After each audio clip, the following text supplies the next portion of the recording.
is Shelly Loves Books, and today I am doing the Out of Your Comfort Zone book tag. This book tag was created by Emma from Emma Books. This book tag is specifically for books that you don't normally read, which are out of your comfort zone. So you are supposed to create a rule for yourself and choose any genre or category from books that you normally talk about on your channel. And then for this tag, you are not supposed to mention any books from the genre or category that you choose. For this rule, I'm going to say YA and YA dystopian because those are the books that I normally read and the ones I've been talking about most frequently on my channel. Question number 1, a book that is an exception when it comes to genres or elements in books that you don't typically like. For this, I'm choosing A Thousand Splendid Suns by Khaled Hosseini. I hope I'm saying that correctly. This book I decided a long time ago, I was just not going to read this book. And it's kind of silly, really. I thought that this book was something completely different than what it was. I really thought that this was going to be centered around the Afghanistan war. Totally surprised by this book. My best friend and neighbor, Tracy, she let me borrow this book. I ended up listening to the audiobook, and the story follows, it's definitely in the Middle East. The story centers around the wives and the women and what their lives are like. There are two main characters, Miriam, and she's basically pressured into marrying this older man. It really it goes into her life of living with him. It also discusses another character who comes into the picture. Miriam's husband takes her as a second wife, which I didn't know that was part of their culture. I learned a lot about the culture and about the women, and I grew to love these women. There's a point in this book when this other younger woman comes into Miriam's life. She doesn't like her at all. It's just really interesting how they were able to bond. They became very, very close, and I just thought it was so beautiful. I ended up loving it. Question number 2, a book you enjoyed from a genre you previously held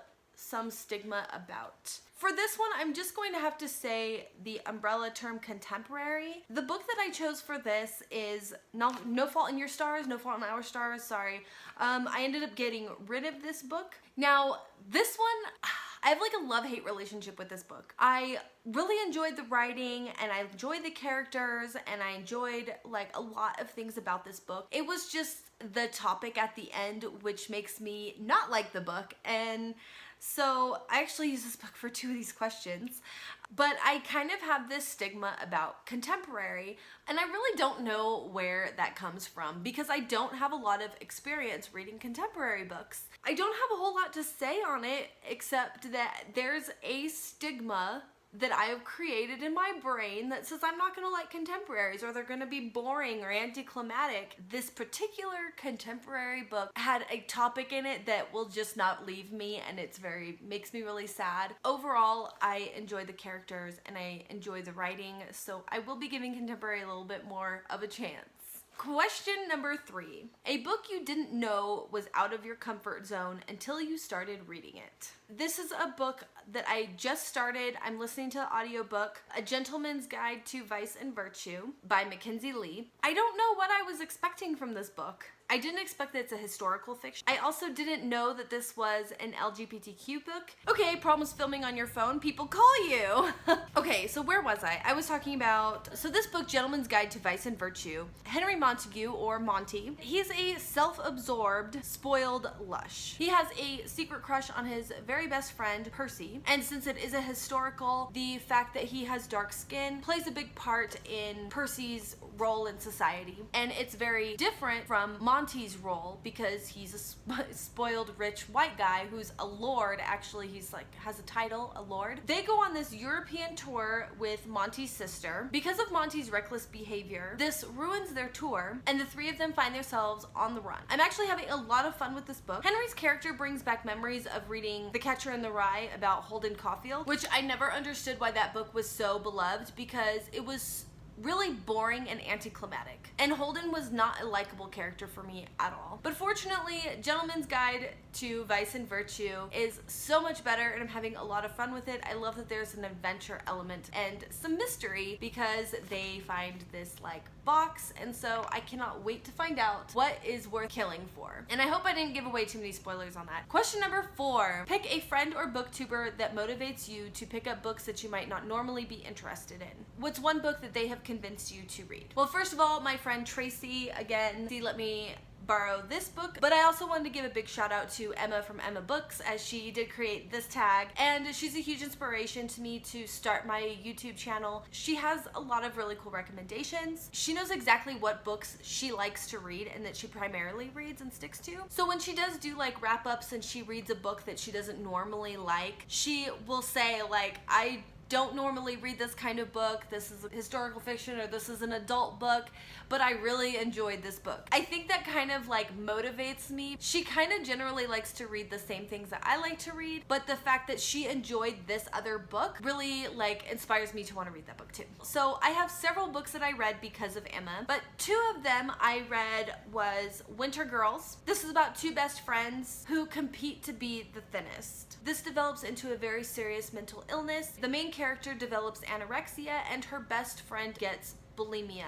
I read this book in one day. I absolutely loved it. It is very, once you get like towards the end, it's very difficult to see the end. This book has stuck with me ever since I read it. It's just really heartbreaking. I actually didn't know a lot of things about a lot of the symptoms and side effects that this mental illness can cause. I really love that both sides of this eating disorder were represented. As a forewarning, this book is very triggering, so caution when going into this book. Another book that I read because of Emma was These 7 Husbands of Evelyn Hugo. I rented an audiobook via Overdrive. I listened to about 3/4 of the book. Honestly, I really liked the book. I liked the writing. It was fun. It was interesting. I really liked the characters. I liked the different perspectives, how they tell the story from the journalist to Evelyn Hugo herself. The storytelling was just beautiful. But once I got to the point in the plot where it kind of ties everything up and you're like, oh, okay, I get it. I just didn't feel the need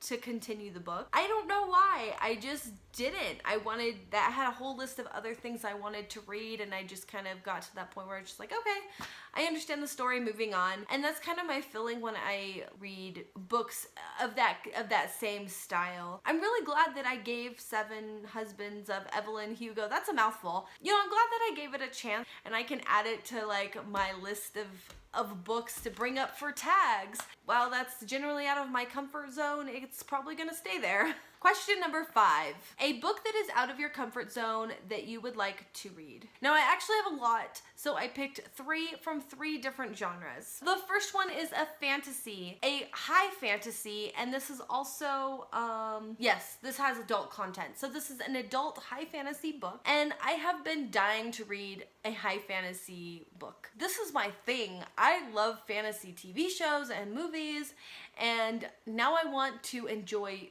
literature of like one of my favorite topics, but it's so intimidating to me. I don't know why. This book in particular, my neighbor, he actually lives across the street from my friend Tracy. We end up like going and hanging out and having drinks in Tracy's garage and playing pool. They ended up like piling me up with books. We're like, oh, you have to read this one, you have to read this one. So my neighbor and friend Kurt let me borrow this book. He's not a huge reader, but he remembers reading these a long time ago. This is Dragons of Autumn Twilight, Dragonlance Chronicles Volume 1. Yeah, I think it has all of your basic, you know, fairy tale creatures. The next book for this is a historical book. I really got into wanting to read historical books. This one in particular I picked up because I fell in love with that TV show called Reign, R-E-I-G-N. I'll like leave the cover up here. This TV show was so good, and it follows Mary, Queen of Scots, and her mother-in-law is Catherine de Medici. It was just such a good show, and so I really like wanted to know more about Mary, Queen of Scots. I wanted to know more about Catherine de Medici because she's like evil in the TV show. So I wanted to know more about her life and see if they were like on point, like historically correct. That really inspired me to read some historical books. I just keep putting it off. I don't know why. I think I'm way waiting for me to be in that like study mode. And the final one I just mentioned earlier is contemporary. So I just grabbed these 3 books off of my shelf, and they're all upside down, and I know that I'm going to like them. I just keep putting them off because it's not in my comfort zone. Why? Okay, fangirl, nobody can stop talking about this book. It's supposed to be amazing. And I know that this is something I'm going to love, and I'm going to identify with this character. She's like writing a comic, I think. Plus she has like social anxiety, which is something I think I'm on like the hunt for books about characters who struggle with social anxiety. Eleanor and Park. I've heard nothing but good things about this. Why do I keep putting it off? I don't know. The reason that made me pick this book up is because of the cover. This is one of my favorite colors. I painted my bathroom this color, and I love the gold foil. I wanted to read something that hit home like this. So this is about a dysfunctional family who has an alcoholic in their family. I know all about that, being the daughter of an alcoholic. All right, and the final question number 6, is a book or genre so out of what you normally read that you probably would not give it another chance. This one, again, I'm gonna have to say no fault in our stars, no fault in your stars. I will read contemporary. I will continue reading contemporary, and I will continue reading John Green because I really like his writing style, but I'm not gonna read anything that has to do with people who are sick. I just can't do it. It just hurts. So yeah, that's gonna continue to stay on the out of my comfort zone. That concludes this video. As always, I would love to hear your comments. It's snowing! I've been waiting for the snow for like 3 days. It has been cold enough to snow, but we are getting our first snow in Denver for the year. It's pretty, but I hate when I have to go and run errands when I'm freezing cold. So I have a love-hate relationship with snow too. If you want to go below and recommend me some more books that are in my out of my comfort zone, I think this is such a fun tag to do. One of the reasons I love BookTube in general, the whole community watching videos, is because I have really read a lot more stuff that I would not have read just because of BookTube.